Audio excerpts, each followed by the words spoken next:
But if you're, getting with a good lender and getting your options all mapped out and looking at your worst case scenario, all the while getting a seller to help do some of the heavy lifting, why wouldn't you?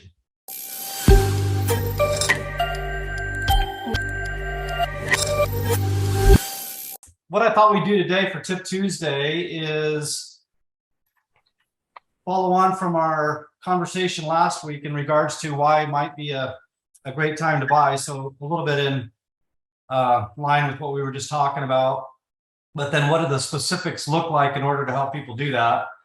We haven't really had a chance just because, as you mentioned earlier, everything, was coming in above ask, heavy seller terms, rent backs, inspection waves, all kinds of strange things like that. So the market right now, even though the numbers statistically wouldn't show we're in a buyer's market, we're still in a seller's market, but because of the uncertainty of where that normalization is going to take place, it's behaving like a buyer market. So just today wanted to chat about what it would look like in detail about how to help your first-time home buyer engage, but really we've got to educate them on the idea of that this is a potential, that this is a possibility, of which they may be a little shocked just because they did see prices go up, they did see interest rates go up, and they're probably wondering, well, how would that work? So there's some things that we can, help or ask the seller to help with in adjusting rates. And then pricing is normalizing already. And then because it's behaving like a buyer market and some sellers have already got themselves in a position where they need to sell, right? They've gotten under contract for a build job, they've taken another job or, what have you. With the uncertainty, they're ready, willing, and able to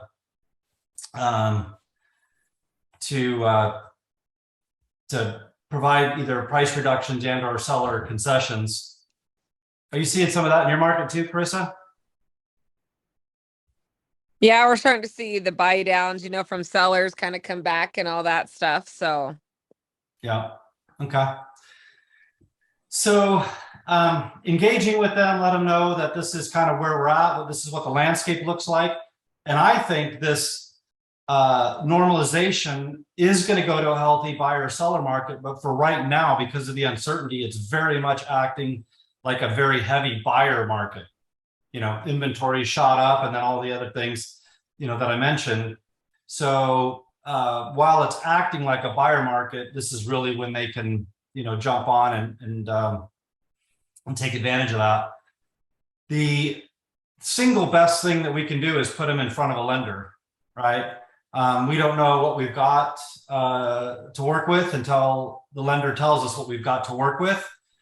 And yes, that's always the case for our buyers, even the ones that think they've got really strong credit and DTI and they're all mapped out. There could be things that have showed up on their credit recently that they're not even aware of. So just in general, as a basic approach to the market, the sooner the better as far as getting in front of a lender. I know with first-time home buyers, it's a little bit of anxiety provoking to get in front of a lender. Sometimes there's a tendency for them to want to go look at the market, and they kind of building up this comfortableness with getting in front of a lender. And I understand that, but unfortunately, all too often, they find the home that they're really in love with, and it either gets taken out from underneath them, or they realize they've got a lot of work to do. So, it can be frustrating. Some buyers will be hesitant to get in front of a lender, and I get that, and we have to respect that because I'm a huge proponent of, for the most part, going at the pace that our clients are at. Because if we don't go at that pace, whether it's too slow or too fast, they can just get easily frustrated. So some tips and techniques that I've kind of come across are, if they do want to see properties, and even if there's one that they kind of like, but they're not maybe in love with, and and this is, totally logical and makes sense to everybody I mentioned it, is, hey, how about we use this home as an example? Get it in front of a lender. They'll look at what programs you have available, what rates you're going to be at. They'll factor in taxes and HOAs, and you'll get to see kind of what your all-in monthly, rate is. And almost everybody I talk to, they're like, oh, yeah, that makes a ton of sense. Non-threatening, non-pressure, but, really for everybody involved, that just makes a ton of sense. So if you're, running around looking at a bunch of homes and they just don't want to get in front of a lender just yet, that kind of approach I've seen be super helpful. No, I like that take though, Jared. I like that because, like you say, it's non-threatening. It just gives them an opportunity to actually see what they have available to them, instead of them just going and talking to a lender. So I think that's a great idea and a great approach to help people at least move towards that. Yeah. Yeah, and it's even more critical for first-time home buyers because they really need to understand, not only what their monthly is going to be, but what it's going to take to purchase the house, right? Sometimes terminology they're not familiar with. I got to come up with a down. I've got to pay for closing costs. I'm going to have an inspection. Just all of these costs are going to come up, and the sooner they get their head around that, the better they're going to be. Yep. Sometimes it's discouraging because they realize, oh, wow, I didn't know there was going to be thousands of dollars in closing costs. I didn't know what I was going to have to put down. But, really the idea is the sooner the sooner you can start moving towards being a home buyer, a homeowner, right? Yep. And I kind of preempt that, hey, whatever the lender says, just know that that's our starting point. Some people are ready to go off and running. Others, we're 3 months out. Sometimes we're 6, 12, whatever, but let's get the ball rolling. Let's get started. The main thing that you're going to want to know from a lender is what you can ask from the seller, right? So now that we have the ability to take a buyer out, understand what the seller can contribute to them, and then match that to how our market's behaving. Do we think we can be aggressive enough to get all of the closing costs included? If you can do that and you've got a VA buyer, I've seen them walk away with a change at the closing table. They get a check. So it is a thing. I think there's a lot of misconception out there. People are having to put 5, 10, 15, even $20,000, 20% down towards a house, and they're just, they're not even in any kind of mindset where they can buy. So find a lender, what programs are available, how much the seller can contribute to the process, and then go match them to a house, right? If they need a lot of seller's concession, then we'll just have to share, hey, we're probably going to have to wait, look for a home that's been on the market for a while, or the listing is outright stating motivated seller, those types of things, these indicators that these sellers are willing to help the buyers as best they can. And then, by the way, addressing the rate issue with that, using some of those seller concessions for rate buy down. I think Chris has stated that or alluded to that earlier, right? So, hey, I don't like the fact that we're up in this, sevens, near the sevens. Well, let's ask the seller to not only contribute to closing costs, but also to lost my train of thought there. A rate buy down. To a rate buy down. So those things are happening right now, and that'll make a huge adjustment in your overall, monthly payment. Correct. Big thing you can talk with your buyers about too is there's been in the past stigmas about ARMs. ARMs are not terrible. Helping them understand what an ARM is and getting with the lender and figuring out what type of ARM is going to work best. Like I said, I did a 7/6 the other day, but there's 3, 2, 1 by ARMs, and there's just so many different ones out there. Yeah.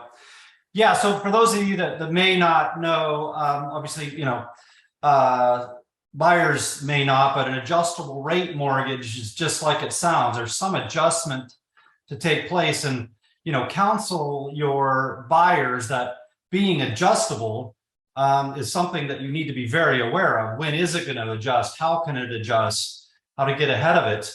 Whether it's through, some refi later, or, is this a short-term purchase of which you're planning to buy long-term? Just advise them on what that adjustment could look like and how it could affect them so that there's no surprises. The 0809 meltdown, there was a lot of these ARMs, adjustable rate mortgages, that people kind of didn't even realize or, fully appreciate what that rate adjustment was going to mean to them in a monthly, and they look at their statement and they're like, wow, what happened? Right? So yes, it's a tool. Certainly ask your lender about all that, right? Seller concession, percentage of seller concession that can be contributed. Is there adjustable rate mortgage that would be suitable for this particular buyer? And then the idea of, refining later, obviously it has a cost. If people are like, hey, we're about 7 today, if rates go down, obviously, they're going to have an option to refi at a later date, and possibly, costs incurred for that. But all of those are options, of which, help get them out of the rental market, because that rental market is going to fluctuate more than the typical mortgage will, right? Rates go up, monthly rental rates go up, and or landlords sell, or there's, in my mind, far more uncertainty in being a renter than there is in being a buyer. What's your thoughts on some of this, Leslie? If you don't mind me asking, you're a newer agent. Are we covering some topics of interest and helpful tips? Oh, definitely. And obviously, I don't really have anything to add since I have zero experience to contribute, but I am enjoying the conversation and appreciate all the input. Yeah, well, good. Yeah, I just want to make sure that, kind of at a 101 level, some of the terms, some of the options that we have, why you would encourage that. It's a little counterintuitive right now because people are like, oh, there's a real estate bubble, which there isn't. Oh, there's fear and uncertainty and doubt. Yeah, depending on, if you're not getting all the information you need, if you're not looking at things in a logical, healthy manner, then yeah, that could be of concern. But if you're, getting with a good lender and getting your options all mapped out and looking at your worst case scenario, all the while getting a seller to help do some of the heavy lifting, why wouldn't you? No, that's perfect. I think for, the newer agents, creating that relationship with the lender, and I have a relationship with the lender I speak with twice a week to know what is out there and what's available, so that when you do come across those buyers that are new and they're kind of on the fence, they will have a little bit more sense of trust in you, because you actually, you've done your homework, you've gone out, you've spoken, you have a good relationship with the lender, what's available. So yeah, that's a really great point, Carissa. Lenders want to loan money, right? So as the market shifts, lenders are going out there and making corrections in what programs they have available, how they can be, I hate to use the word creative, but, how do I help buyers buy and sellers sell? So as a market quickly adjusts, they're going to roll out a lot of different, attributes to their programs, features, things like that. That's going to make it hopefully easier for your buyer. And you need to be able to communicate that to them, at least at a basic level. Obviously speak to your lender about the details, but hey, there's some really good programs that I think you could leverage. How about you, Andrew? How's things looking for your buyers? Are you seeing any first-time home buyers, or any of this seem helpful? Yeah, definitely. Yeah, it's just kind of a weird time right now for a lot of people, but just trying to encourage a lot of my buyers, and a lot of them are in very unique situations right now. Yeah. So just doing what I can. Yeah. Yeah. Well, I think that's the key, is just creating hope, right? Because right now there's a lot of negativity, there's a lot of, uncertainty, and we need to be the experts. We need to be the trusted advisor. We need to counsel people in a healthy way. And not everything has to be doomsday. There are people out there that preach, hey, the best time to capitalize on things is when the economy turns down, and there are smart people that know how to do that. And we can help our buyers be smart people rather than just contract, dig in for another 12-month lease and where they're at. And then they poke their head up and they're like, oh, what do you mean I don't have any access to seller concessions? Oh, what do you mean I can't get help buying a rate down? It's like, well, those days are gone, because now we've normalized, and obviously sellers are disinclined to normally do that, and certainly haven't had to do any of that in the last couple of years. So while we have this market that is uncertain, that sellers are willing to step up and do that, or need to do that, this is when we can help them. In a year from now, obviously I don't have a crystal ball, but I'm pretty confident we're going to be in a normalized market. Sellers are going to do what they need to do, but for the most part, they're not going to do more than they have to, and won't be as aggressive in being able or wanting to help buyers buy. So, any questions about everything we've talked about today? I know we've covered a lot of ground. Yeah, I just was going to mention, and I don't know, you've probably seen this. I don't remember where I heard it from, but rates are high. They're 7% right now, higher than they've been for a while, but you have to remember that rent is 100%, so you're not building any equity, you're not building any wealth. And you could talk to a lot of people who, we bought our first house in 2006 and we did 80-20 loan. It's creative. Like Carissa had mentioned, there's a lot of different ways to get into a home and to get real estate. Just making sure people aren't getting in over their head is important. Yeah. But yes, you can refinance. We bought a house, back in 2006, and that house has been the reason why we've been able to continue to buy real estate. So I don't know, just getting those first-time home buyers in a home and really just educating them on all the different ways they can do it. I don't know. It's just really important. I'm just really passionate about that, about helping people get into a house, because once you get into that house, you can get another one, it will build your wealth. So anyway, yeah, I think that's great. Creative lending is important. Yeah. Yeah. And, obviously that word sometimes gets dinged, creative doesn't mean unethical, doesn't mean, shouldn't do or sketchy. It just means, what are we doing in our market with what we're contending with? What things can we put together to help you as the buyer? So, back to Mindful Monday yesterday, it's where our mind is at that helps our clients put their mind where it needs to be. If it doesn't make sense, then it doesn't make sense, but to not have the conversation, to even entertain it, doesn't make any sense. Like Lisa said, a huge percentage, I don't know what the current number is, but of the wealth generated, in our certainly in our country and the world, is with real estate. If you never get your foot in the door, or you drag your feet getting your foot in the door, almost everybody I know regrets not having it done, sooner. So anyway, I just encourage you guys out there, while you're out there, be that light, be that salt, be that hope, be that counselor, be that trusted advisor. And the market will, and your buyers, your sellers will love you for it. So, yep. Good with point. that, wish you guys a blessed Good day. stuff. All right. See you guys. Hey, thanks. Hey, Church.